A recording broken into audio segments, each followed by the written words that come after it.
मृत्यु का वो अदृश्य पल। गरुड़ पुराण कहता है, मृत्यु केवल शरीर का अंत है, आत्मा का नहीं। जब अंतिम सांस ली जाती है, शरीर के भीतर एक सूक्ष्म कंपन पैदा होता है। ये कंपन पूरे शरीर में फैल जाता है, जैसे किसी मंदिर की घंटी की आवाज पूरे आकाश में गूंजती हो। इस क्षण हमारे शरीर और आत्मा को जोड़ने वाला अदृश्य धागा, जिसे शास्त्रों में प्राणतंतु कहा जाता है, धीरे धीरे ढीला होने लगता है। पहले सांस हल्की हो जाती है, फिर आंखों की चमक मंद पड़ जाती है, और अंत में जैसे ही यह प्राणतंतु टूटता है, आत्मा मुक्त हो जाती है। लेकिन यह मुक्ति केवल एक शुरुआत है, आत्मा का शरीर से निकलना। कल्पना कीजिए, आप एक कमरे में बंद हैं और अचानक दरवाजा खुल जाता है। आप बाहर कदम रखते हैं, लेकिन वो बाहर इस भौतिक दुनिया जैसा नहीं है। शरीर से अलग होते ही आत्मा अपने सूक्ष्म शरीर में प्रवेश कर जाती है। एक ऐसा रूप जिसे हमारी आंखें नहीं देख सकती, लेकिन जो पूरी तरह सचेत होता है। गरुड़ पुराण में वर्णन है, शरीर से निकलते समय आत्मा अपने जीवन के पूरे दृश्य देखती है, जन्म से लेकर मृत्यु तक। हर क्षण, हर हंसी, हर आंसू, सब पलक झपकते सामने आ जाता है। ये मानो ईश्वर का अंतिम दर्पण हो, जिसमें हम अपने कर्मों का सच्चा चेहरा देखते हैं। अंतिम स्मरण का महत्व। वेदांत कहता है, अंतिम विचार ही अगले मार्ग की दिशा तय करता है। अगर उस समय मन ईश्वर में लीन है, तो आत्मा ऊंचे लोकों की ओर जाती है। लेकिन अगर मन भय, लालच या अधूरी इच्छाओं में डूबा है, तो आत्मा उसी अनुसार आगे बढ़ती है। जरा सोचिए, जब आपके पास केवल एक ही क्षण हो और वही क्षण आपके अगले सफर का फैसला करे, तब आप किसका स्मरण करेंगे? धन का, परिवार का, या उस परमात्मा का जो अनादि अनंत है? सूक्ष्म यात्रा की शुरुआत। शरीर छोड़ने के बाद आत्मा हल्केपन का अनुभव करती है। वो एक अद्भुत स्वतंत्रता होती है, जैसे किसी ने सैकड़ों किलो का बोझ हटा दिया हो। लेकिन साथ ही एक अनजान डर भी, क्योंकि जो सामने है वो कभी पहले नहीं देखा। गरुड़ पुराण में इसे प्रेत्यात्रा कहा गया है। आत्मा के चारों ओर एक हल्की रोशनी होती है, जो उसके कर्मों के अनुसार उजली या धुंधली हो सकती है। जो लोग धर्म और सेवा में जीवन बिताते हैं, उनकी आभा सूर्य जैसी चमकदार होती है, और जिनके कर्म अंधकारमय होते हैं, उनकी आभा धुंध से ढकी होती है। पहली मुलाकात अदृश्य जगत से। जैसे ही आत्मा आगे बढ़ती है, उसे चारों ओर से अजीब ध्वनियां सुनाई देने लगती है, कुछ मधुर, कुछ भयावह। वेदांत कहता है, ये ध्वनियां हमारे कर्मों का प्रतिध्वनि, एको होती है।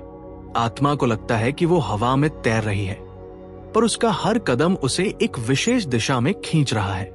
ये दिशा कोई संयोग नहीं, बल्कि हमारे कर्मों का अदृश्य चुंबक तय करता है। प्राणतंतु का टूटना एक सूक्ष्म विज्ञान। प्राणतंतु को आप शरीर और आत्मा के बीच का ऊर्जा सेतु मान सकते हैं। वेदांत के अनुसार जब तक ये धागा जुड़ा है, आत्मा शरीर में बंधी रहती है। लेकिन जैसे ही ये टूटता है, शरीर निर्जीव हो जाता है और आत्मा अपनी यात्रा पर निकल पड़ती है। गरुड़ पुराण इस क्षण को ऐसे वर्णित करता है, जब प्राणतंतु टूटता है, तब शरीर में कोई हलचल नहीं रहती, पर आत्मा के लिए ये द्वार खुलने जैसा है, जहां से वो अनंत आकाश में प्रवेश करती है। क्या आत्मा को तुरंत पता चलता है कि वह मर चुकी है? दिलचस्प बात यह है कि कई आत्माएं तुरंत ये नहीं समझ पाती कि वे शरीर छोड़ चुकी है। वो अपने ही घर में घूमती रहती है, अपने परिजनों को रोते देखती है, कभी कभी बात करने की कोशिश करती है, लेकिन कोई सुन नहीं पाता। धीरे धीरे एक अदृश्य शक्ति उन्हें आगे खींचने लगती है। यात्रा के पहले पड़ाव का सस्पेंस। जैसे जैसे आत्मा इस सूक्ष्म लोक में आगे बढ़ती है, सामने एक धुंधला मार्ग उभरने लगता है। कहीं से घंटियों की ध्वनि आ रही है, कहीं दूर एक तेज प्रकाश चमक रहा है, और उसी क्षण कुछ आकृतियां उस प्रकाश से बाहर आती हैं। उनके चेहरे गंभीर हैं, लेकिन आंखों में अजीब सी चमक। ये कौन है? क्या ये यमदूत हैं? या कोई दिव्य मार्गदर्शक? अदृश्य जगत के पहले यात्री यमदूत या देवदूत। गरुड़ पुराण कहता है, जैसे ही आत्मा अपने शरीर को छोड़कर सूक्ष्म लोक में प्रवेश करती है, उसे सबसे पहले 2 प्रकार की शक्तियां मिल सकती है। यदि आत्मा के कर्म शुभ रहे हों, तो उसके सामने देवदूत प्रकट होते हैं। उनके शरीर से एक दिव्य प्रकाश निकलता है, चेहरा शांत और आवाज मधुर होती है। वो आत्मा को आश्वासन देते हैं, भय मत करो, तुम्हारी यात्रा मंगलमय है। लेकिन अगर कर्म अशुभ हों, तो वहां आते हैं यमदूत। उनका रूप भयानक, आंखों में अग्नि और शरीर काले धुएं से ढका हुआ। उनकी उपस्थिति मात्र से आत्मा का रोम रोम कांप उठता है। पहला संवाद आत्मा और मार्गदर्शक शक्तियां। देवदूत आत्मा को प्रेम पूर्वक मार्ग दिखाते हैं। वे कहते हैं, तुम्हारा समय पूरा हुआ है, अब तुम्हें अपने कर्मों का फल देखना होगा। यमदूतों का तरीका अलग होता है। वो आत्मा को बांधने वाले सूक्ष्म बंधनों में जकड़ लेते हैं और बिना समय गवाए उसे आगे खींचते हैं। गरुड़ पुराण में वर्णित है कि यमदूत आत्मा के चारों ओर एक अदृश्य रस्सी जैसा घेरे डालते हैं, जिससे वो कहीं भाग न सके। चित्रगुप्त का दरबार कर्म का आईना। कुछ ही समय में आत्मा एक अद्भुत स्थान पर पहुंचती है, एक विशाल सभा जिसके मध्य में बैठा है चित्रगुप्त। उनके पास एक ऐसा ग्रंथ है जिसमें आत्मा के हर जन के हर कर्म का लेखा जोखा है। गरुड़ पुराण इसे कर्म पत्र कहता है। जैसे ही चित्रगुप्त उस ग्रंथ के पन्ने पलटते हैं, आत्मा अपने कर्मों को प्रत्यक्ष देखने लगती है। बचपन में किया गया एक छोटा सा अच्छा काम, किसी की मदद के लिए त्यागा गया सुख, और वही लालच में किया गया छल, क्रोध में बोले गए कठोर शब्द, किसी को दिया गया दर्द। हर घटना उतनी ही स्पष्ट होती है जितनी उस समय थी। आत्मा न चाहकर भी ये सब देखती है और उसी क्षण भीतर खुशी या पछतावे की लहर उठती है। खुशी और पछतावे की अनुभूति। जब आत्मा अपने अच्छे कर्म देखती है तो उसके भीतर एक हल्की मुस्कान फैल जाती है, जैसे कोई गर्म धूप में बैठा हो। लेकिन जैसे ही बुरे कर्म सामने आते हैं, एक ठंडी लहर पूरे अस्तित्व को छू जाती है। अहंकार, लालच और स्वार्थ की यादें उसे बोझिल बना देती है। वेदांत कहता है, ये अनुभव आत्मा के लिए शिक्षा का सबसे गहरा क्षण होता है। यही वह समय है जब आत्मा समझती है कि उसके कर्म ही उसका सच्चा धन या बोझ है। मार्ग का चयन, पितृयान या देवयान। चित्रगुप्त के दरबार में कर्मों का मूल्यांकन होने के बाद आत्मा को 2 मार्ग दिखते हैं। देवयान मार्ग ये उन आत्माओं के लिए है जिन्होंने अपने जीवन को धर्म, सेवा और सत्य में लगाया। इस मार्ग पर प्रकाश की सीढ़ियां हैं, जिन पर चलते हुए आत्मा उच्च लोकों, स्वर्ग या मोक्ष की ओर बढ़ती है। यहाँ का वातावरण सुगंधित, मधुर संगीत से भरा और पूर्ण शांति से ओतप्रोत होता है। पितृयान मार्ग ये उन आत्माओं के लिए है जिनका जीवन सामान्य या मिश्रित कर्मों से भरा था। ये मार्ग आत्मा को पुनर्जन्म की ओर ले जाता है ताकि वह अधूरे कर्मों और इच्छाओं को पूरा कर सके।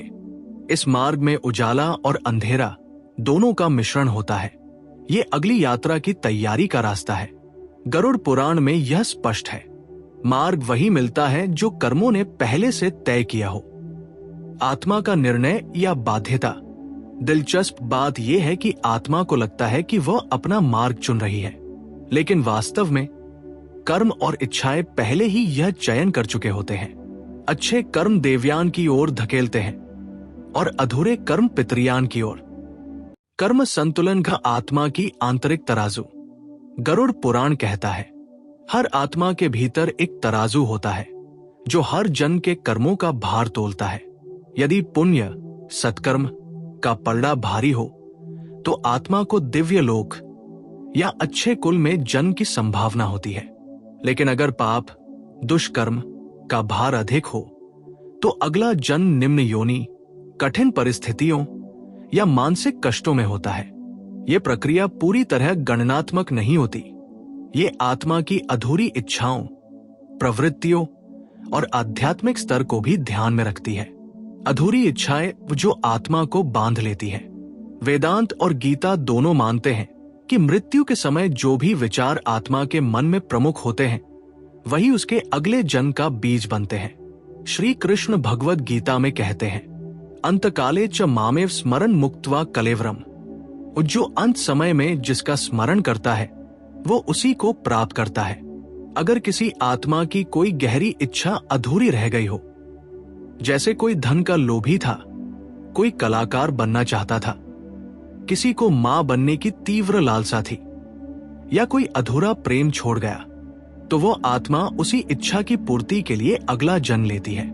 उदाहरण के तौर पर एक ब्राह्मण जिसका स्वभाव कठोर था, लेकिन जीवन के अंतिम क्षणों में उसे पछतावा हुआ कि उसने कभी किसी की सेवा नहीं की।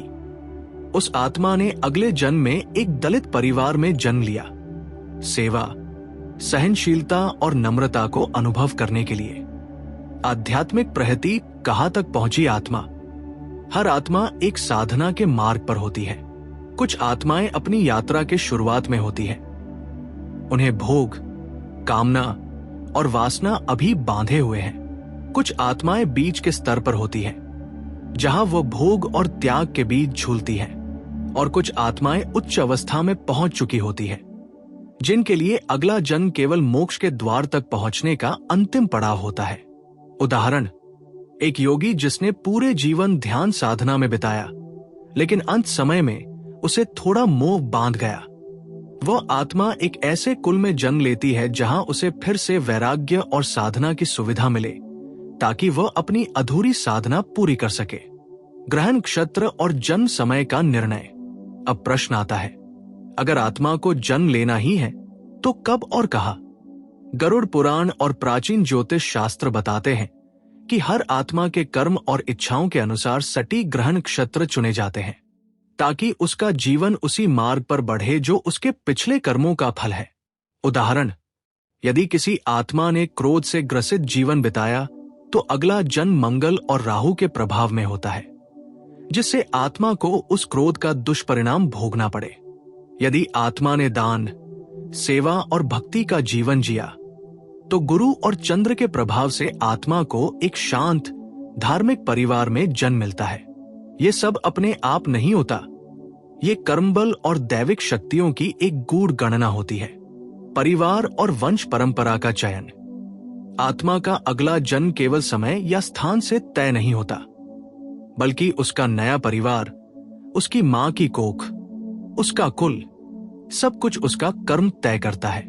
वेदांत कहता है, जिस घर में आत्मा को जन्म लेना होता है, उस परिवार में कुछ दिनों या महीनों पहले तक वो सूक्ष्म रूप में मौजूद रहती है। वो आत्मा उस घर की परिस्थितियों, संस्कारों और भावनाओं को महसूस करती है, और अगर वह सब उसके आगामी कर्मों से मेल खाता है तो वो उस परिवार को स्वीकार करती है। कुछ आत्माएं एक ही कुल में बार बार जन्म लेती है, इसलिए हमें लगता है कि कोई बच्चा पहले जैसा क्यों है। शायद वह सच में उसी आत्मा का पुनरागमन हो। क्या आत्मा को चुनाव का अधिकार होता है? यहाँ एक गूढ़ प्रश्न है। क्या आत्मा खुद निर्णय लेती है या यह सब पहले से तय होता है? उत्तर है दोनों। अगर आत्मा का चेतन स्तर ऊंचा है तो उसे कुछ हद तक चुनाव की स्वतंत्रता मिलती है, लेकिन अगर आत्मा अज्ञानता में बंधी है तो उसके कर्म और इच्छाएं ही उसके लिए चुनाव करते हैं। उदाहरण, एक आत्मा जो बहुत समय से साधना में थी, उसने अगले जन्म के लिए एक शांत पर्वतीय क्षेत्र चुना जहां उसे ध्यान में लीन रहना आसान हो। दूसरी आत्मा जो वासना और लोभ में डूबी थी, वो अनजाने में ही एक अशांत नगर में जन्म लेती है, जहां वो और अधिक भ्रमित हो जाए। पुनर्जन्म की अद्भुत प्रक्रिया शुरू होती है। जैसे ही समय, परिवार और ग्रहों का मेल तय होता है, आत्मा के लिए नए जीवन का द्वार खुलने लगता है। एक रोशनी की सुरंग जैसी राह उसके आगे प्रकट होती है। उसके अंत में होती है एक मां की कोख। आत्मा उसमें प्रवेश करती है और वहां से शुरू होती है एक नई यात्रा, शुरुआत जो अंत से जुड़ी होती है। लेकिन उस गर्भ में आत्मा क्या अनुभव करती है? क्या उसे अपने पिछले जन्मों की याद रहती है? और कब और कैसे वो सब कुछ भूल जाती है? आत्मा का चुने हुए माता पिता के पास पहुंचना। गरुड़ पुराण कहता है, जब समय आता है आत्मा अपने अगले जन्म के माता पिता की आभा से आकर्षित होती है। इसका अर्थ है कि आत्मा अपने अगले जन्म से पहले कई दिनों तक उस परिवार के चारों ओर सूक्ष्म रूप से उपस्थित रहती है। वो उनकी बातें सुनती है, उनके भावनाओं को महसूस करती है, उनके जीवन की स्थिति को देखती है। कभी कभी आत्मा माता को सपने में दिख सकती है, जैसे कोई बच्चा आने की सूचना दे रहा हो। ये कोई कल्पना नहीं, बल्कि सूक्ष्म जगत की वास्तविक घटना होती है। गर्भ में प्रवेश का क्षण। आयुर्वेद और योग शास्त्र के अनुसार गर्भाधान के समय एक सूक्ष्म द्वार खुलता है। ये वो क्षण है जब पुरुष के शुक्र और स्त्री के अंडाणु का मिलन होता है और उसी क्षण आत्मा उसमें प्रवेश कर सकती है। आत्मा इस द्वार को देखती है और जैसे ही यह उसके प्रारब्ध कर्मों से मेल खाता है, वो उसमें प्रवेश कर जाती है। ये प्रवेश पल भर में होता है, लेकिन उस क्षण आत्मा के लिए ये नया संसार होता है, एक संकीर्ण, अंधेरा लेकिन सुरक्षित आश्रय। गर्भ में चेतना के चरण। गरुड़ पुराण में गर्भ में आत्मा के अनुभव को विस्तार से बताया गया है। पहला महीना चेतना की नींव। आत्मा अभी सूक्ष्म स्तर पर होती है। वो सिर्फ ऊर्जा और हल्के कंपन को महसूस करती है, जैसे गहरे पानी में एक बीज पड़ा हो जो धीरे धीरे अंकुरित हो रहा है। दूसरा से तीसरा महीना आकार का अनुभव। आत्मा महसूस करने लगती है कि वह एक नए शरीर में बंध रही है। हाथ पांव के आकार बनते हैं और सूक्ष्म तंत्रिकाएं जुड़ने लगती हैं। आत्मा को अपने आसपास की आवाजें और भावनात्मक तरंगे हल्के हल्के सुनाई देने लगती है। चौथा से छठा महीना चेतना का जागरण। अब आत्मा अपनी मां की भावनाओं, दुख सुख और विचारों को महसूस करने लगती है। इस समय मां का मन शांत और सकारात्मक होना आत्मा के व्यक्तित्व को गहराई से प्रभावित करता है। सातवां से नौवां महीना बाहर की दुनिया की झलक। आत्मा बाहर की आवाजें साफ सुनने लगती है। पिता की आवाज, घर का माहौल, यहां तक कि प्रार्थना या संगीत थी। वह आने वाली जिंदगी के बारे में एक अस्पष्ट सी अनुभूति पाने लगती है। पिछले जन्म की स्मृतियां क्यों भूल जाती हैं? गरुड़ पुराण और योग दर्शन दोनों बताते हैं आत्मा के पास पिछले जन्मों का पूरा डेटा होता है, लेकिन उसे भूलना जरूरी है। क्यों? क्योंकि अगर आत्मा सब कुछ याद रखे तो वह वर्तमान जीवन में अपने कर्म पूरे नहीं कर पाएगी। अतीत की पीड़ाएं, मोह और रिश्ते उसे बांध लेंगे। आयुर्वेद के अनुसार गर्भ में भ्रूण मोहन नाड़ी सक्रिय होती है।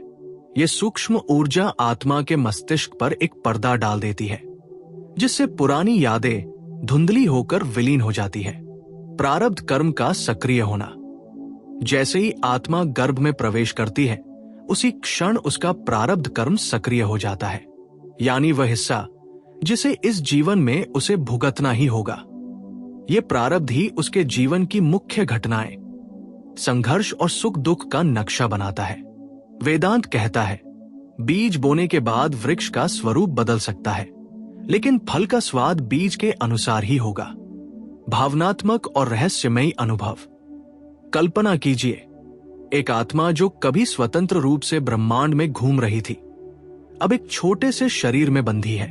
वो मां के दिल की धड़कन सुनती है, कभी बाहर की दुनिया की हल्की आवाज, कभी भीतर की गहरी शांति। वो जानती है कि ये शरीर उसका नया साधन है, उसकी अगली यात्रा का वाहन। जन्म का क्षण गर्भ से संसार तक। गरुड़ पुराण और आयुर्वेद दोनों कहते हैं, जन्म के समय आत्मा अपने जीवन के सबसे कठिन संक्रमण से गुजरती है।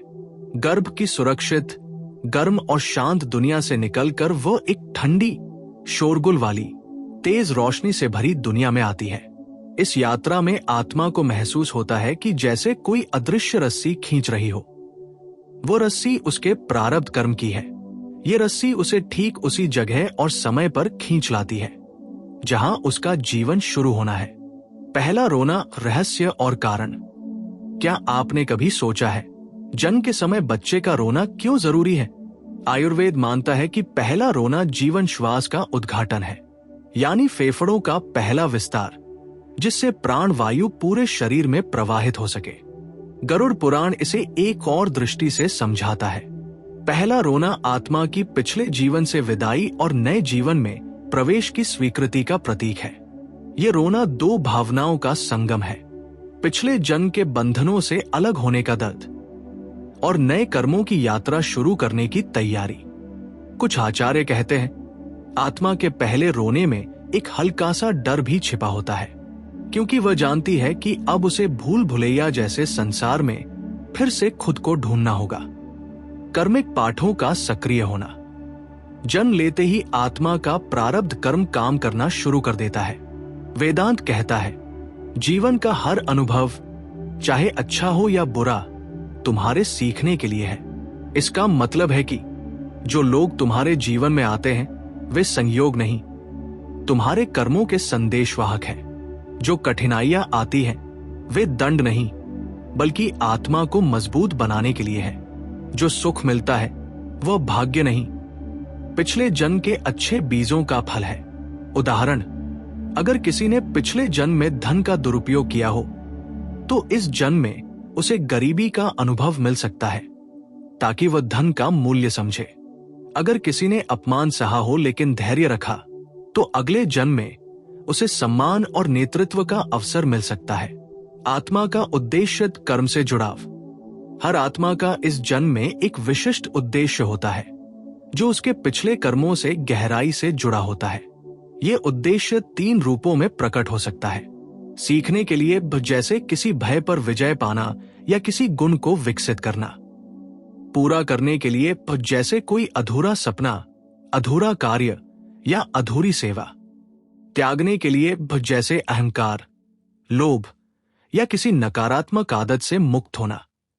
गरुड़ पुराण कहता है जिसने अपने उद्देश्य को पहचान लिया वह जीवन की भूल भुलैया में रास्ता पा लेता है। वर्तमान जीवन को सचेत रूप से जीना। हम में से ज्यादातर लोग बिना जाने जीते हैं, मानो लहरों पर तैरती नाव जिसे हवा जैसे चाहे उड़ा ले जाए। लेकिन अगर हम सचेत हो जाए, यानी हर विचार, हर शब्द और हर कर्म को जागरूकता से करें, तो हम अपने भविष्य के जन्म को बेहतर बना सकते हैं, या शायद जन्म मरण के चक्र से मुक्त हो सकते हैं। कुछ सरल लेकिन गहरे कदम। कर्म का ध्यान गहर काम करने से पहले सोचे इसका प्रभाव क्या होगा।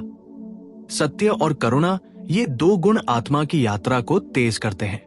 ध्यान और आत्मचिंतन, हर दिन कुछ समय भीतर झाके खुद से मिले। सेवा और दान, बिना स्वार्थ के किया गया कार्य अगले जन्म में प्रकाश बनकर लौटता है। शक्तिशाली आध्यात्मिक संदेश।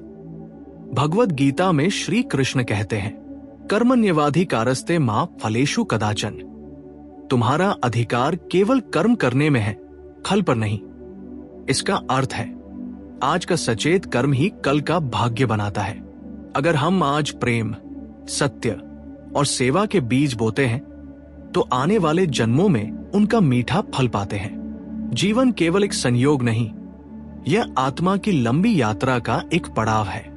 तुम्हारा हर चुनाव, हर सोच और हर कर्म न सिर्फ इस जीवन को बल्कि अगले जीवन को भी आकार दे रहा है। समापन और एक नई शुरुआत। जन्म के पहले रोने से लेकर अंतिम सांस तक आत्मा एक अद्भुत यात्रा पर है। ये यात्रा कभी आसान नहीं होती, लेकिन ये हमेशा अर्थपूर्ण होती है अगर हम इसे जागरूकता, प्रेम और सत्य के साथ जिए। और शायद अगर हम इस जीवन को सही तरीके से जी ले तो अगला जन्म हमें लेने ही ना आए, क्योंकि हम उस परम शांति, मोक्ष तक पहुंच जाए